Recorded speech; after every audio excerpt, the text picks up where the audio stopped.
ఆద్యంతము లేని అమరానందమే ప్రేమ. ఏ బంధము లేని తొలి సంబంధమే ప్రేమ. ప్రేమ దివ్య భావము, ప్రేమ దైవ రూపము, ప్రేమ జీవరాగము, ప్రేమ జ్ఞానయోగము.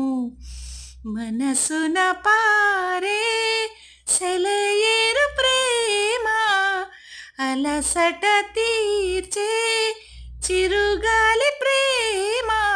హద్దులేవు లేనిది అందమైన ప్రేమ. ఇవ్వు ఇవ్వు ఒక్క ముద్దు, ఇవ్వనండి అడగవద్దు. వద్దు వద్దు అంటూ పోతే చిన్నదాన ఎప్పుడంట ఇచ్చేదంట.